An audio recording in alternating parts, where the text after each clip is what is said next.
What's going on, guys? Welcome back to my channel. Today's video is new release review where I'm going to give you my thoughts and opinions about Scream 2, Bram Stoker's Dracula, and also Fright Night. If you are brand new here on my channel and you love and adore physical media and everything to do with movies, then hit that red subscribe down below as well as that like button, but most importantly, that small notification bell so you don't miss any videos like this in the future. So I'm definitely starting off with my favorite film out of the three. If you guys have been watching my channel, you definitely know which one it is because I do talk about it all the time, especially in the month of October for horror season, and that is Scream 2. Before I get into talking about the film itself, can we just appreciate the Steelbook for a quick second? It is so much better than the first Scream Steelbook. The first Scream Steelbook, extremely basic, the knife, ghost face reflection, okay, kind of boring.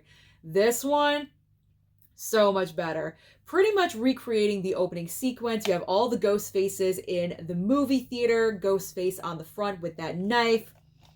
And then you have the quote on the back, very much like the Friday the 13th Steelbooks with those quotes. I guess Scream is going the same route. So we have "Hello Sydney, remember me" with the knife. And I like the color, the green. I enjoy that. It pops off the Steelbook. So I'm enjoying this one a lot. If you haven't picked up the Scream 2 Steelbook, I highly recommend that you do so. So just based off the chance that you haven't seen Scream 2, you have no idea what this movie is about, I'm going to do a basic plot synopsis, but spoilers. I'm obviously going to drop a couple things here and there. If they come out, they come out. I'm not planning on spoiling this, but if it does happen, just to let you guys know. It's been out for a while, but in case you haven't seen it, warning. Okay, are we good? Are we good? All right, I'm moving on. So our survivors from the first film, Sydney and Randy, are moving on with their lives in Scream 2. They are now going to college. They have a brand new group of friends, but the joy is short-lived because Ghostface comes back with a vengeance and are trying to kill them yet again. And we're trying to figure out in this film who is Ghostface and what is their motivation? Why are they doing what they're doing? What is the big reason behind it all? Now, Gail is back in this film, and so is Dewey. So this is a very solid sequel.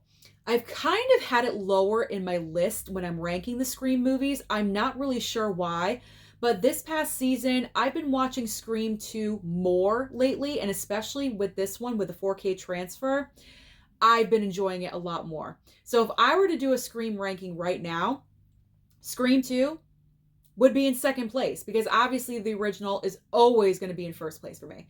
So Scream 2, I would put in the second spot because it has a lot of great sequences in here. I love the part with Sarah Michelle Gellar alone in the sorority house. She's on the phone with Ghostface. Then the entire chase sequence. That's fantastic. And then the entire sequence with Gail in the college radio station. I love that one. It's a great tension builder. She barely evades him and hides in a different room. And it just has a lot of great sequences like that. And then the third act of this movie, I really enjoy. It's in a theater, and it's kind of ironic, like the movie starts in a theater with the opening sequence in a movie theater, and then it ends in a theater. So I never really noticed that before, kind of theater bookends. Anyway, light bulb moment.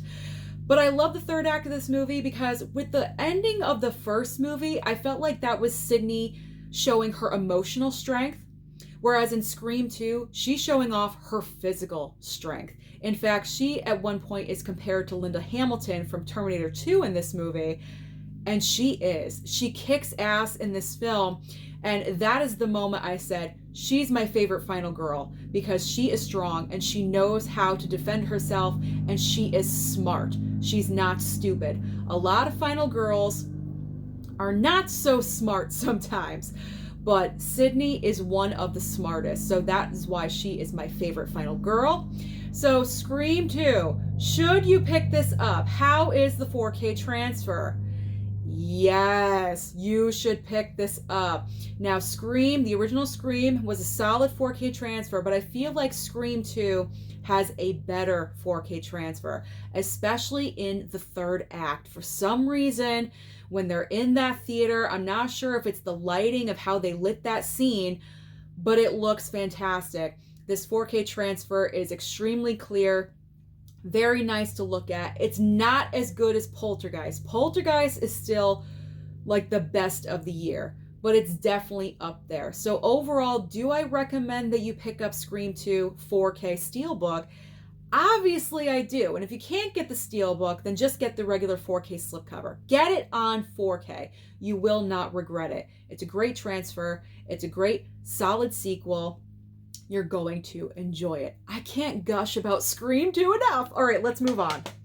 Susan, control yourself. Let's move on. Okay, let's move on to this. Let's move on to Bram Stoker's Dracula. So I remember this movie back in the day when I was younger, and this is definitely not for a young audience. Like, definitely not for a young audience. But I do remember, I think we had HBO at the time, and I was flipping through, and there were some moments that came up from this movie that I can recall. And I remember shutting off this film because it would always get a little sexual. And it is. It's sexual. This movie's sexual. It's a lot sexual. Now, am I the biggest fan of this movie after watching it? Not really. Honestly, I'm kind of regretting the purchase. Just a smidge. Just a little bit. Because honestly, I don't think it was worth it. I did already have like a basic 4K, but I heard rumblings about this one has Dolby with the Steelbook, so that's why I picked it up. But to be honest, I am not jonesing to rewatch this anytime soon. Compared to Fright Night or this one, like if I had a choice, I would choose Fright Night any day of the week over watching this one again. So why? What is the reason why? What's wrong with Bram Stoker's Dracula? First of all, plot synopsis. I can't give a synopsis because this plot is like all over the place, but it is the basic plot line of the original Dracula story, which I actually watched the original Dracula from 1931 a couple of nights ago, and I enjoyed that one much more than I did with this one. It has like the same basic characters, Renfield, Mina, Lucy, Dracula, obviously. But I mean, this one with Francis Ford Coppola directing this film, he just got way too artsy fartsy with it, if you get what I mean by that saying. I know it's a very odd saying, but it's just too much. It's too much for me. I felt like this movie could have been so much simpler. When they say less is more, this is the pure example of that. Less would have been more with this movie. I felt like there were so many different things going on at one time. All these different storylines were happening. I mean, it was one storyline, but it just felt like all of these characters, everything was going on in this movie at one time. It was just very clustered. Very clustered, and I just was not a fan. I wasn't a fan of how Francis Ford Coppola directed this movie. Maybe possibly if there was a different director, it could have been a better movie. But honestly, I just wasn't thrilled with this. It was kind of confusing for me because Gary Oldman does play Dracula. When we first see him, he's very old. He's got like those buns, you know, and his hair like swooped up, you know. And then we're seeing him young when he's interacting with Winona Ryder's character of Mina. And I'm like, why is he going back and forth with the age? Like, I was just confused. Maybe I'm not smart enough to understand this movie. I honestly have no idea. I was trying to pay attention as much as I could. But it's one of those you really got to analyze. To me, anyway. You really have to analyze. It's a thinker. This movie is a thinker. And I don't really enjoy thinking movies. Not that there's anything wrong with it. Some movies, it's great to think with. But with a basic Dracula story, I don't want to think. And getting back to the sexuality part, there's a lot of sexual undertone throughout this entire movie, particularly with the character of Lucy. It seems like every time they showed her, she's moaning to, you know, get to the big O, and, you know, her boob is showing all the time. I mean, I just felt like there could have been another way. You know what I mean? Like, there could have been a different way to shoot her. Like, did we have to have the nudity every single time? It kind of got old really quick. I mean, Winona Ryder, I guess, would be the standout of this film for me because I thought she was great in the role of Mina. I thought she had that just young, innocent essence, that being. I think she embodied that perfectly. Anthony Hopkins as Van Helsing, I don't know. I really wasn't a fan. I gotta be honest.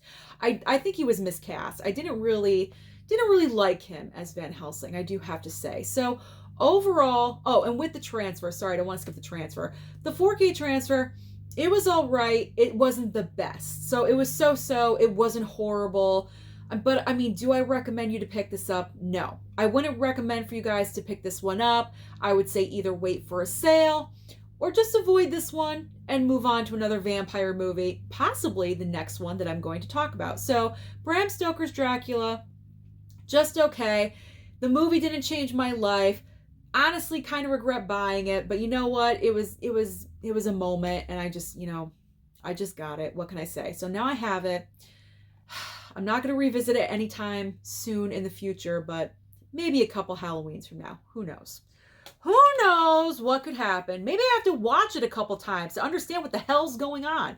All right, finally, we're going to talk about a vampire movie you should purchase, and that is Fright Night. First of all, like with Scream 2, let's appreciate the steelbook for just 1 second, because this steelbook is excellent. I believe this is a matte finish. It's not glossy. So we got a nice matte finish on there. I love the colors of the blue and the black and the dark and the house and like the little kid right there looking. And our main character of the vampire. Very scary. All right. So this was a first time watch for me. I'd never seen Fright Night before, and I really, really enjoyed it. It's a basic, simple concept. You have this teenager that has a girlfriend, and he's all into like late night schlock theater. And what I mean by that is, like, remember late night TV where you'd have a host that would come on and introduce like vampire stories or werewolf stories? He's into that. So he's already in that mindset of like vampires possibly could exist or something like that.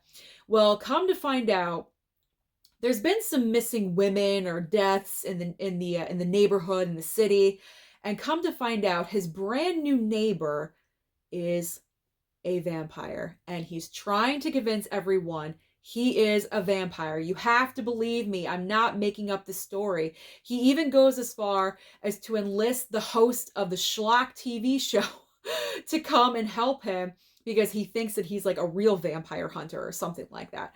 But this was a great one. Really, really great one. Cheesy concept, obviously, but what I really enjoyed about this movie was the practical effects. Making Chris Sarandon, who plays our lead vampire, making him into a vampire was so awesome. Very different vampire look. I love when I can see different vampire looks, because it's very easy to go the same route and have them all look the same, but this was completely different, unlike any other vampire that I'd ever seen before in a movie. So I really appreciated that. Plus, there were a couple of other moments in this film that really did require practical effects, and it looked great. Very much along the line of The Thing. For some reason, when I saw these, I was like, wow, that looks like the practical effects from The Thing. Let me flip this back over. So I really enjoyed that aspect. I was very much entertained by this movie, because anything involving teenagers, for some reason, I'm like, yeah, a teenage movie. But let's throw in some vampires. Yeah, that makes sense. The mom has no idea what's going on. She's only in the movie for like half the time, and then she kind of like disappears, and the son is just running around with his friends trying to kill the vampire. But it's a highly entertaining movie. I had a great time with it. I know some people say it's kind of boring or it's not their cup of tea, but I really enjoyed it for what it was, and I will definitely rewatch this again. I will definitely rewatch it sooner than Bram Stoker's Dracula. That is 100% for sure. So as far as the 4K transfer goes, very, very nice 4K transfer. Considering how old this movie is, very nicely done. It is right up there with Scream 2. So I do recommend pick up the 4K Steelbook of Fright Night. It's a great movie. It's not like the best movie ever, but it's an entertaining watch. You know, like you want to kill 90 minutes?